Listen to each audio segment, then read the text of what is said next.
Whatever. Hello! Welcome to the Larch podcast. My name is Jenny. This is a mostly knitting, and tree geeky podcast. On Instagram, you can find me as Lone Larch Designs. And Etsy, you can find me as Lone Larch Designs, where I sell project bags for knitting.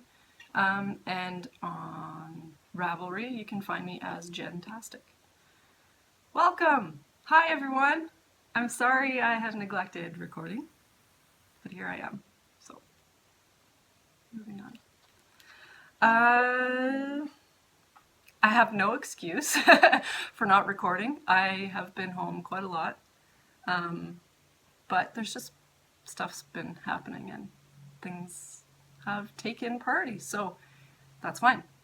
I can't remember. I know I recorded 3 weeks ago, but I can't remember what happened between then and now, or if it was before last time I podcasted. So, if I repeat myself, I'm sorry. But, I went to a tree conference, which was very fun. Did I do it? It doesn't matter. I was trying to analyze when I podcasted last. Anyway, went to a tree conference with Amy and hundreds of other tree nerds, and learnt lots of things. Saw lots of people that I went to tree school with, and that I've worked with, and whatever. Learnt some things, did a lot of knitting. I actually spent the entire 2 days working on this test knit for Marsha, the Twitch and Stitch podcast. This is her blustery shawl. I'll talk about it in a minute. But both Amy and I were the losers that sat in the back of all of the speeches, talks, whatever, lectures, and just knit like maniacs. She was working on, I don't know if she's finished that actually. She's working on a shawl too with some, what is that, sea turtle fiber? What is it called? It's so 80s or something like that. It's gray and it has like neons in it. And I have no idea what pattern she's working on, but maybe I'll see if she can send me a picture and I'll try and put it in. But I was knitting madly on this thing and she was knitting madly on that. And we thought we'd get all sorts of weird looks and everyone pretty much just ignored us, which was really awesome. I thought it would be a little bit weird knitting through the entire tree conference, but not a big deal at all. And I finished it there and I was so happy. I was so happy. I'm going to talk about it later, so I'm going to stop there. Went to a tree conference. Sorry, I'm moving the table. I'm moving my arms. Oh, that was really awesome. What else did I do? I lit the hedge, which means I put the Christmas lights in the massive hedge at the front. It's very hard to capture on a picture, but it's magical in real life. And we've actually had people stop, knock on the door, and say how much they enjoy our Christmas lights, which is very cool. So I lit the hedge, and that makes me happy. And yesterday, Emmy and I started putting up the icicle lights that go around the front of our house. Pardon me.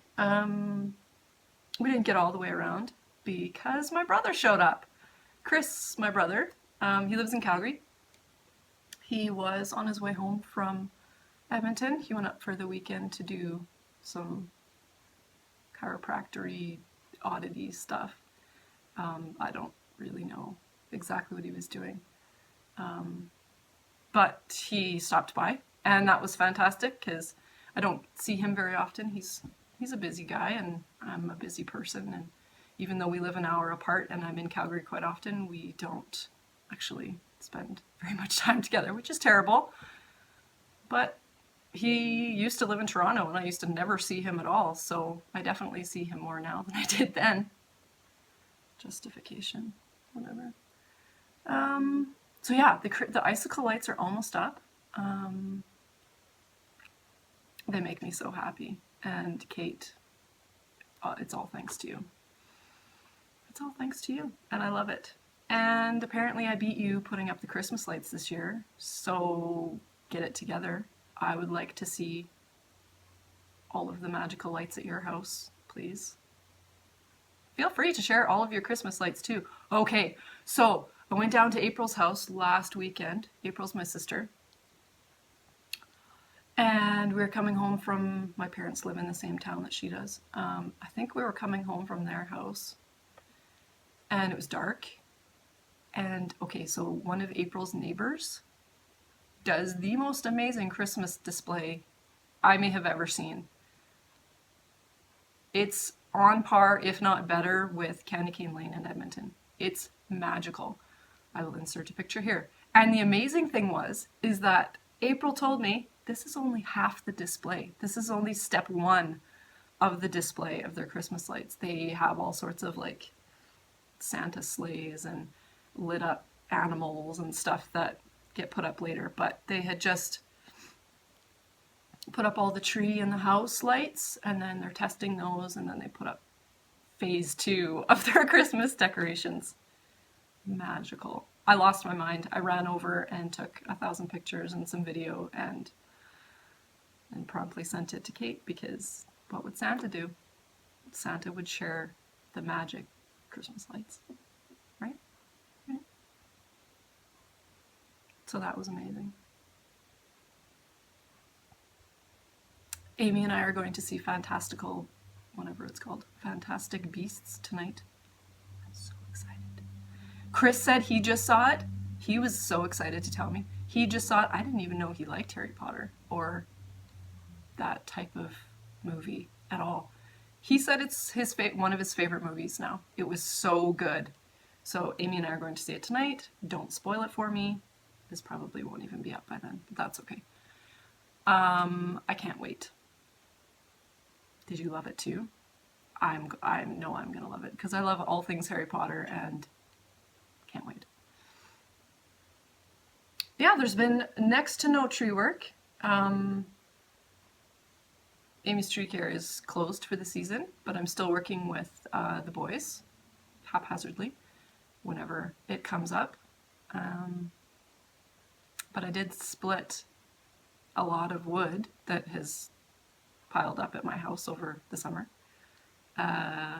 But in doing so, I killed 2 log splitters. They're rental log splitters because I don't have a log splitter. But I rented the first one, and apparently I don't know how to run an engine, which is ridiculous because I run engines all the time. But anyway, whatever. Blew a seal on it within the first hour of working on it. Let it warm up, did all the things I was supposed to do. Blew a seal.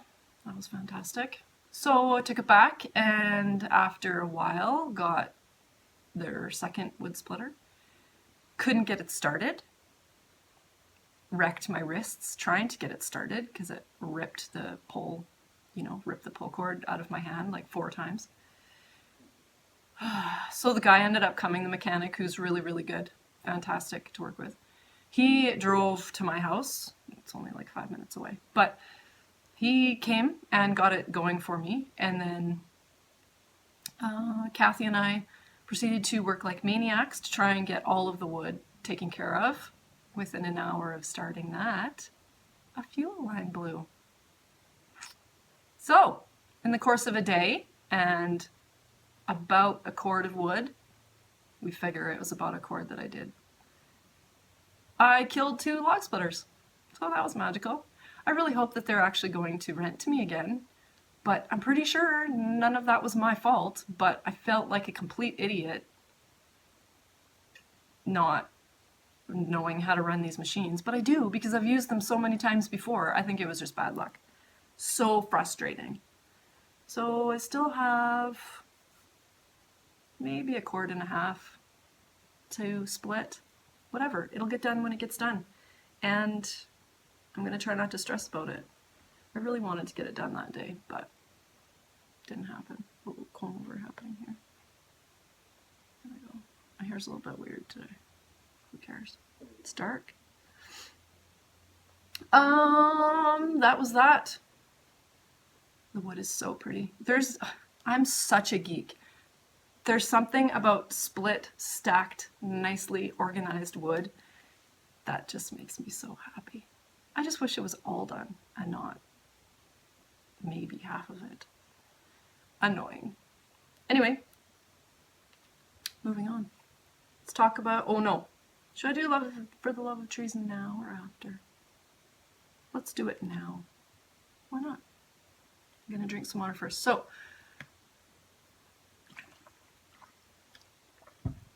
For the Love of Trees is brought to you today, not by Amy's Tree Care, because I don't have any work footage for today, but I do have a library book that I am thoroughly enjoying. This is it. So, I'm going to read you one of the chapters. It's very short, don't worry. It's like a page and a half. But it may show you how amazing this book is. And if you enjoy it, then go find it from your library or go buy it. The cool thing about this book is that it's an autobiography of this lady. She's a scientist for nature. The cool thing about it is that it's not just all of her autobiography about her life. It's a chapter of her life, it's a chapter of her life, and then the next chapter is some sort of short essay or explaining part of nature to you. So I like the way that it's broken up like that. It's very easy to read, and I like it. So, ready? I'm going to try my best. A seed knows how to wait. Most seeds wait for at least a year before starting to grow. A cherry seed can wait for 100 years with no problem. What exactly each seed is waiting for is known only to that seed. Some unique trigger combination of temperature, moisture, light, and many other things is required to convince a seed to jump off the deep end and take its chance, to take its one and only chance to grow. A seed is alive while it waits. Every acorn on the ground is just as alive as the 300-year-old oak tree that towers over it. Neither the seed nor the oak is growing. They are both just waiting. Their waiting differs, however, in that the seed is waiting to flourish while the tree is only waiting to die. When you go into a forest, you probably tend to look up at the plants that have grown so much taller than you could. You probably don't look down where just beneath your single footprint sits hundreds of seeds, each one alive and waiting. They hope against hope for an opportunity that will probably never come. More than half of these seeds will die before they feel the trigger that they are waiting for, and during awful years, every single one of them will die. All this death hardly matters because single birch tree towering over you produces at least 250,000 new seeds every single year. That's amazing. When you are in the forest, for every tree that you see, there are at least 100 more trees waiting in the soil, alive and fervently wishing to be. A coconut is a seed that is as big as your head. It can float from the coast of Africa across the entire Atlantic Ocean and then take root and grow on a Caribbean island. In contrast, orchid seeds are tiny. 1 million of them put together add up to weigh. Oh, okay, let me start that sentence again. In contrast, orchid seeds are tiny. 1 million of them put together add up to the weight of a single paperclip.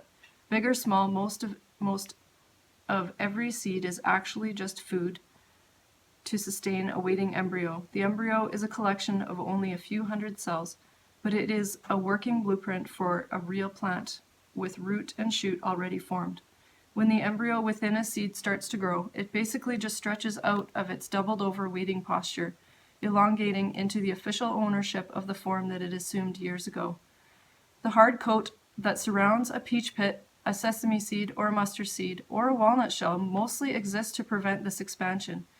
In the laboratory, we simply scratch the hard coat and add a little water, and it's enough to make almost any seed grow. I must have cracked thousands of seeds over the years, and yet the next day's green never fails to amaze me. Something so hard can be so easy if you just have a little help. In the right place, under the right conditions, you can finally stretch out into what you're supposed to be. After scientists broke open the coat of a lotus seed and coddled the embryo into growth, they kept the empty husk. When they radiocarbon dated this discarded outer shell, they discovered that their seedling had been waiting for them within the peat bog in China for no less than 2,000 years. This tiny seed had stubbornly kept up its hope of its own future while an entire human civilization rose and fell. And then one day this little plant's yearning finally burst forth within a laboratory. I wonder where it is right now. Each beginning is the end of a waiting. We are each given exactly one chance to be. Each of us is both impossible and inevitable. Every replete tree is first a seed that waited. Yeah, go find this book today.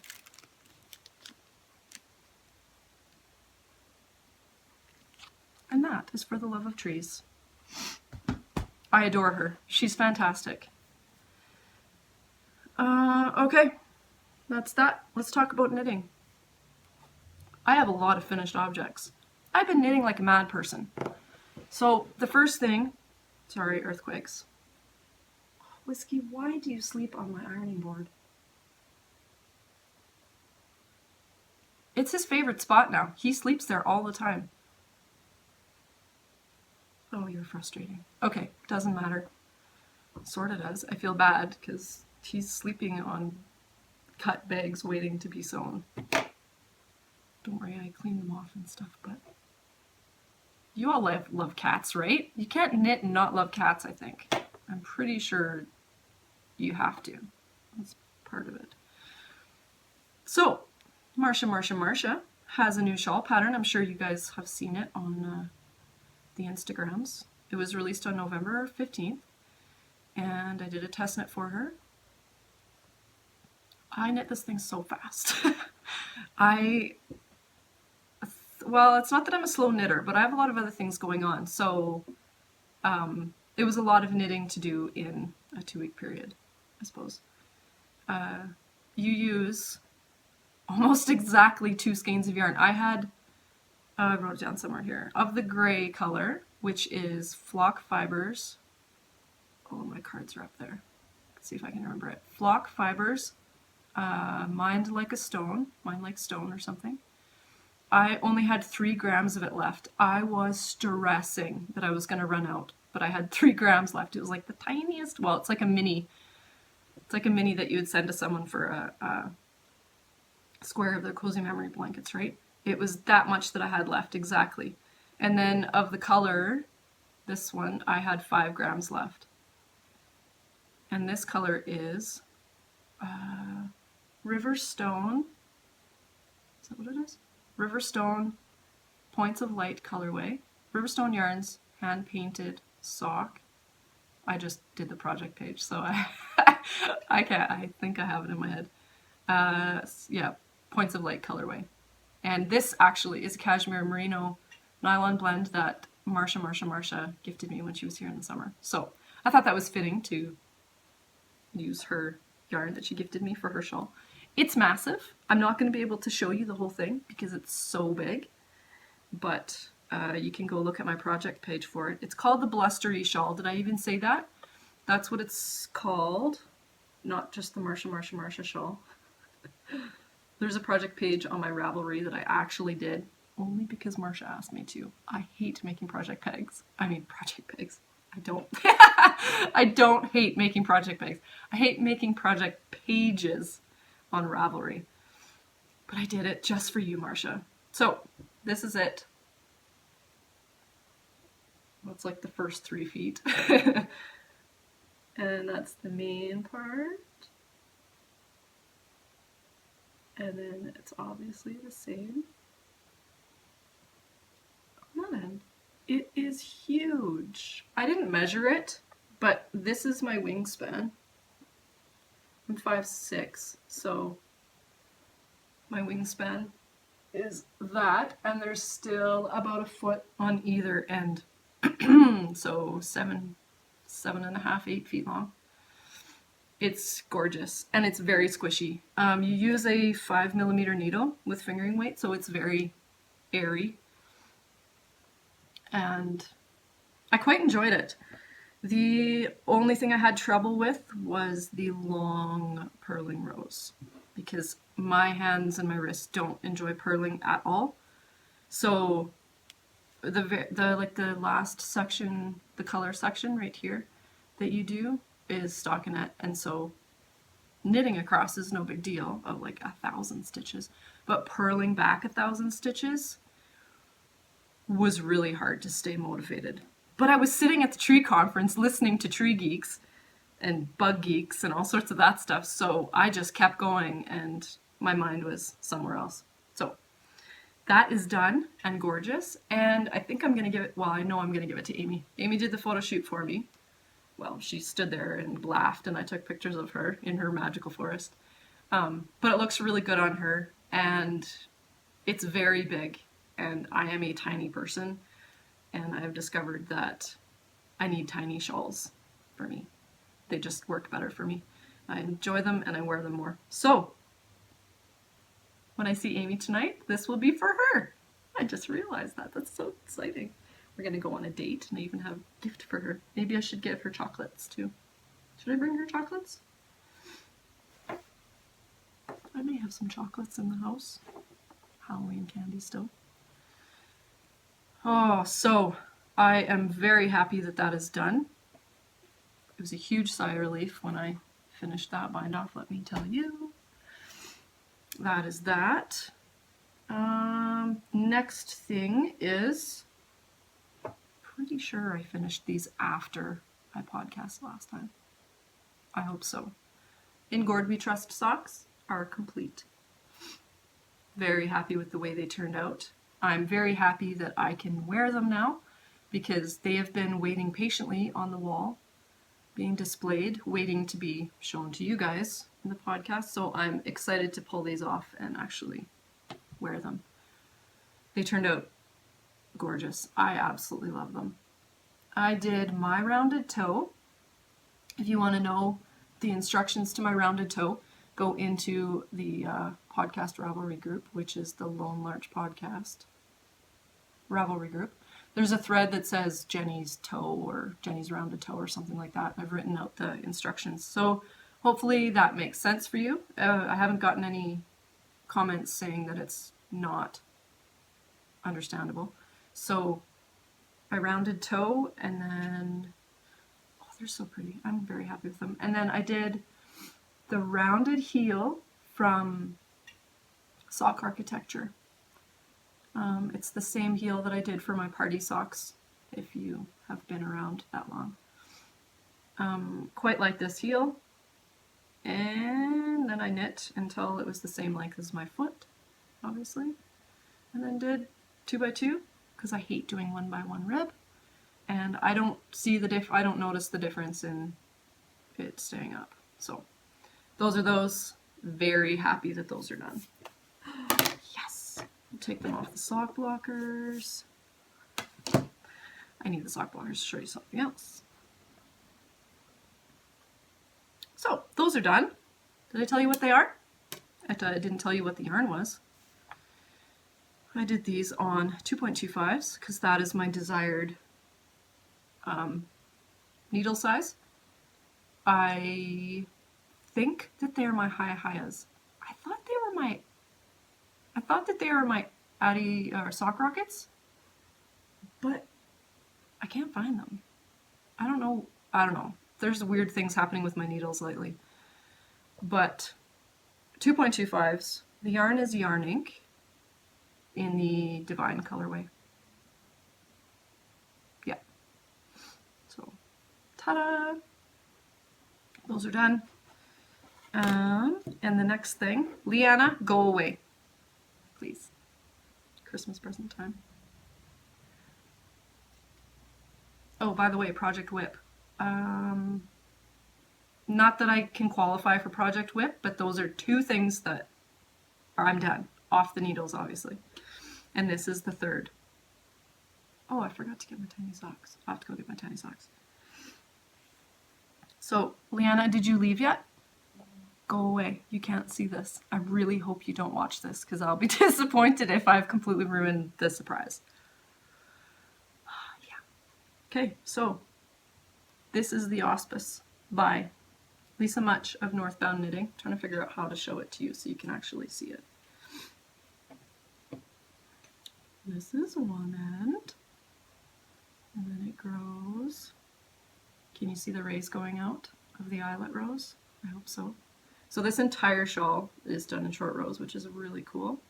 I'm a big fan of short rows for shawls because you hardly ever have to do that super long outside row. You hardly ever have to do that on this one, just to do the eyelets. So this one is massive as well. This is comical. So remember how when I started it before, I said, it's turning out really small. I don't understand. I've done the whole pattern and it's super tiny. Okay, so I was totally using the wrong needles. I was using ow. Oh, I just bumped my funny bone on the chair. Oh, that's the worst feeling in the world.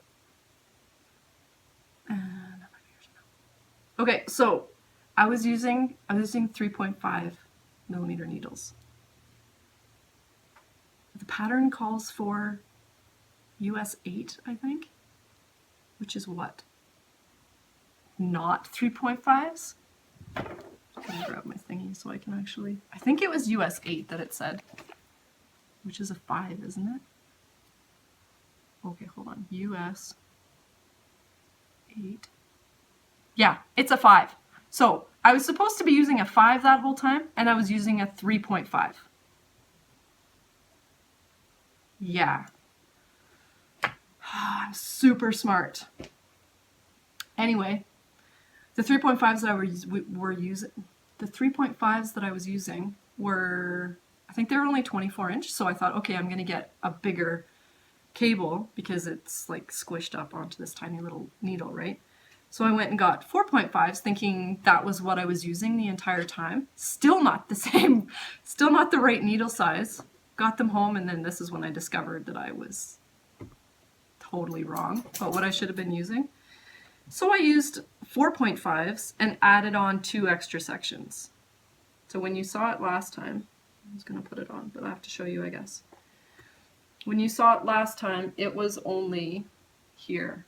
It was from here to here, if you can sort of see that. So blocked out, not bad, but still very small, right? Tiny little shawlet. So I put on 2 extra short row sections, which is pretty much double the size of it in the 4.5s needles. So that added this, it added half. Again, that didn't make any sense. It doubled the size of the shawl. So read your patterns and don't be dumb and try and, yeah, actually check the needle size that you're using before you start a shawl. So I am in love with this, and I kind of wish I wasn't giving it away for Christmas. The yarn is Haven Fiber Arts in the Over the Mountain colorway. I love it. I absolutely love it. Let's see if I can stand up and show you a little bit better. Yeah, so this is a huge end, but whatever. It's gorgeous. I absolutely adore it. So that is Leanna's Christmas present. I'm half done Christmas. I'm more than half done Christmas presents. I am winning. That's totally a lie. I'm not done half. I still have another shawl, pair of socks, and a pair of mittens. It's not that much, right? It's not that much. So that's done. Did I tell you what it was? Auspice by Northbound Knitting. Lisa Much. Yeah, I can't read. Extra 2 sections. Cool. So that's it. Isn't the yarn gorgeous? I adore it. So I have to put that under lock and key so that Whiskey doesn't get a hold of it and ruin it. Yes, you. Sleeping peacefully on the Christmas bags. Oh, I'm gonna go grab tiny socks.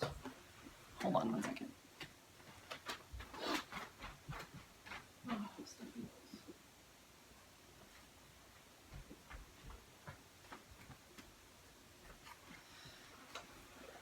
Tiny socks. Blocked just for Kate. Blocking actually is warranted on these because the way that I knit them, they don't lay flat. They don't lay like they should. So don't judge me. I won't judge away, really. So I have no idea what all these yarns are. The only one that I can, this one is the leftovers from my blustery shawl for Marcia. That's the color that I used for that one. So it's, what is it? Riverstone, hand painted sock in the Points of Light colorway. This is leftovers. Can't remember what that gray's from. Let's see.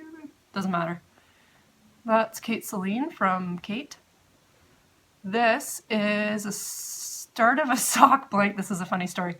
This is the start of a sock blank that Sue from Legacy Knits sent me. This is a funny story. So I'm knitting with this sock blank. I started another one. Hold on. Oh, good grief. There we go. So I started this next one out of the sock blank, right? And I had the sock blank laying on my knee. Emmy comes over and she sees this and she touches it and her eyes get really big and she goes, "Oh, Mom, this blanket is beautiful. Your knitting is gorgeous," she says. I'm like, "Oh, thanks, Emmy. It's actually what I'm knitting from." And she doesn't really compute what I've said. So she's sitting beside me and watching me knit, right? And so I give it a good yank and it starts pulling it off of here and she's just horrified. She's just horrified.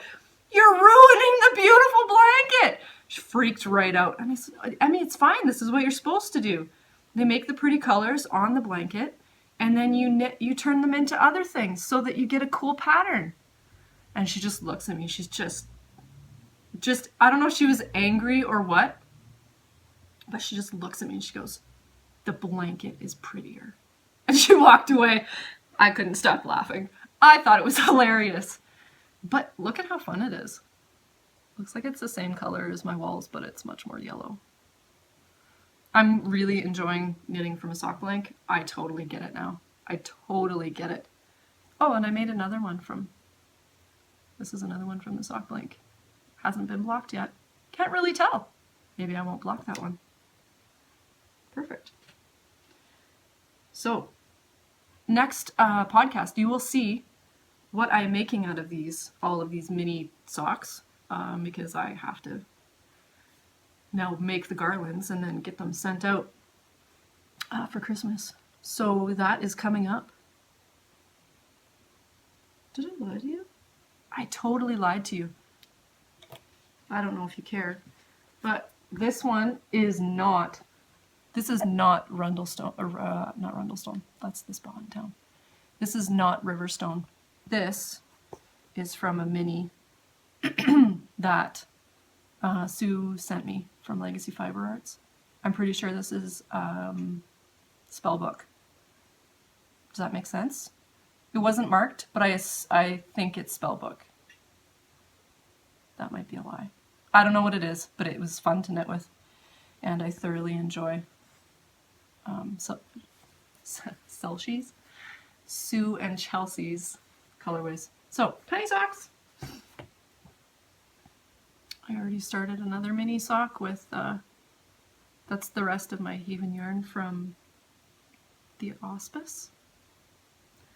Not that it's anything at this point, but I'm quite enjoying doing tiny socks in between just little bits and pieces. Not that anything I have is really that intricate that I'm working on, but it's nice to see the quick progress of the tiny socks every once in a while. So that is all, those are all my finished objects. That never happens. I was so excited when I was pulling everything out. I'm like, oh, I have all the FOs in the world today. This is exciting. So then that works in progress.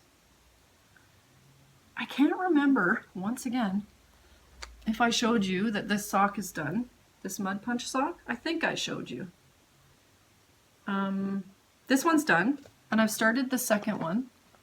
I just have the toe, and I'm like an inch into the foot. But I have a question. What's your favorite Afterthought heel? All I've done from Afterthought heel is I don't even remember how I calculated it. I think I calculated it using the Susan B. Anderson, what the heck is it called? Smooth Operator. I calculated where to put that with that, but I don't know if I'm going to use her pattern to, because I haven't actually read the pattern. Shocking! So I don't know if I have even done this right. So what's your favorite Afterthought heel? Please comment and let me know what I should use. That's going to be simple and easy. So this is for the Knit City Hangover Cal. You can knit anything, this is my cal that's going on, until I was thinking about extending it. I don't think I'm going to extend it. I just may not finish. Whatever. I can fail at my own cal, can't I? So you can knit anything that you want out of yarn that you've purchased at either Knit City or a Fiber Fest of some sort, because obviously not everyone goes to Knit City, by the end of November, so 10 days-ish to finish up. Play along, it's fun. It's really fun using, obviously, the hoarded yarn, like the beautiful, beautiful yarn that you love so much. Treating it like gold and candy yarn, I don't know what I'm saying. But that's that. I feel like I haven't even touched that since last time because I was working so hard on the other stuff, trying to get it finished.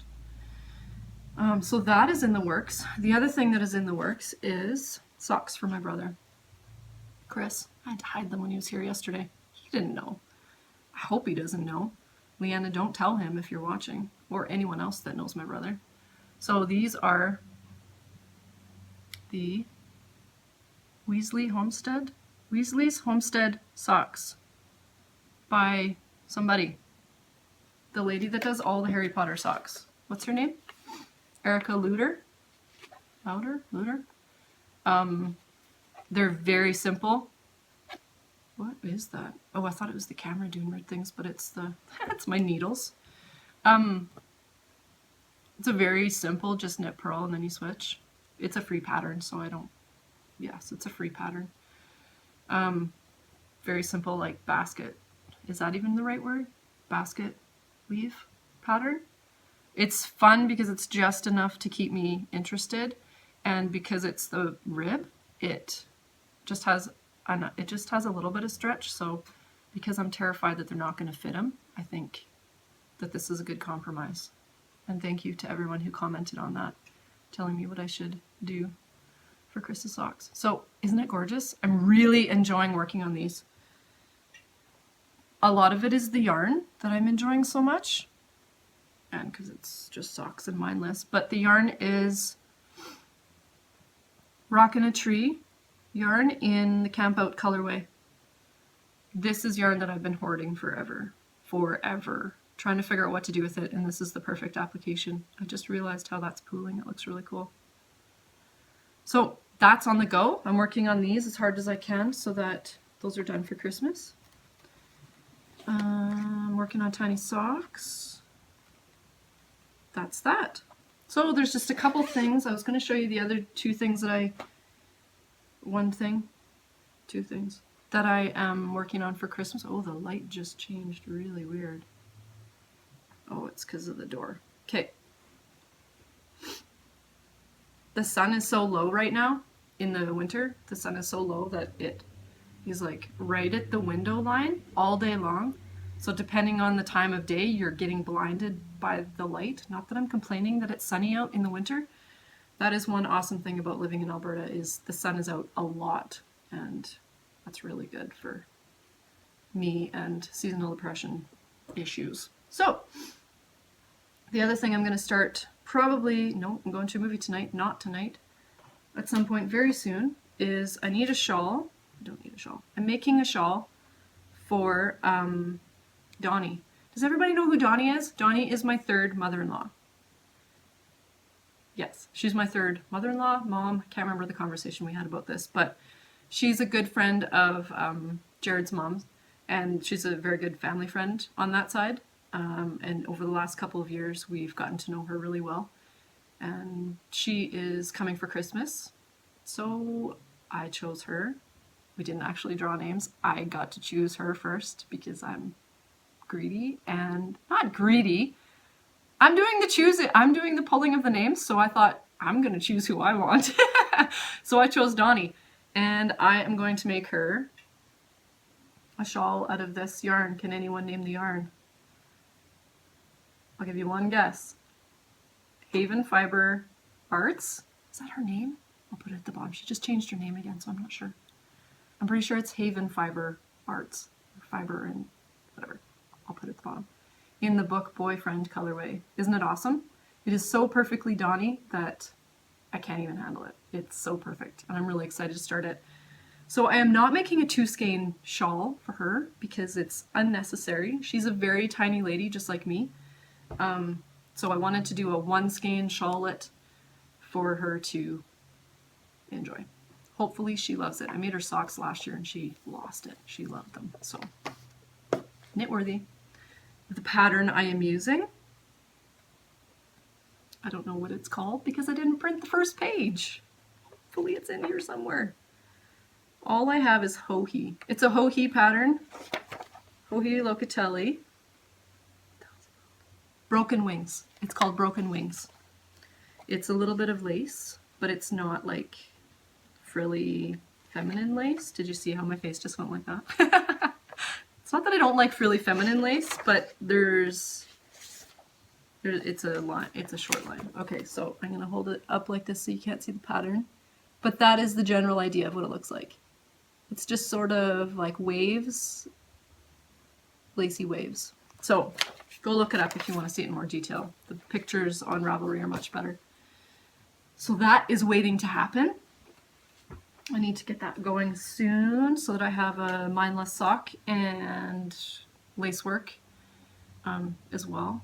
So that I have, you have like a hard thing and then an easy thing so that depending on your brain capacity at the time, you know what you're going to make. So that's that. The other thing I'm going to try and make for Christmas is I might actually make Jared a pair of slippers too if I have time. We'll see. Because I don't knit for him very often because I'm just going to leave that one alone. He loses things or he doesn't wear them. So, and he has big feet. But I was thinking a nice big pair of chunky slippers he might use. And last year's knitting for him for Christmas was a bit of a catastrophe. I made him a hat, but it was way too small because he has a massive head. So I feel as though I need to make him something that he'll actually use, and I think he might use slippers. He has moon boots like me that he usually wears around the house if it's chilly, but I think he'll use slippers if I make him slippers. We'll see. Okay, but the other thing that I want to make for Christmas is a tiny pair of thrum mittens for Emmy. So, can you please help me find a pattern? to be completely honest, I haven't looked yet, but I'm trying to use all of my resources, you guys, to help me find a pattern and not waste time searching through the mass amounts that are on Ravelry. So what is your favorite thrummed mitt pattern? Obviously chunky, or not chunky, but like worsted weight yarn. And she's she's 4.5, but she's wearing 5-6 size clothing. So hopefully a children's pattern is what I'm trying to say with that. So please comment and let me know if you've made thrummed mittens, if you have any pointers, if you have pattern recommendations, let me know. That would be very helpful. That's it. That's the end of my notes, except for one thing. I'm going to tell you about my last update for, I don't want to call them Christmas bags because they're not really Christmas bags, but I have a few bags that are Christmas themed, Christmas tree themed bags, and then it will be the last installment of Revelstoke bags, period, ever.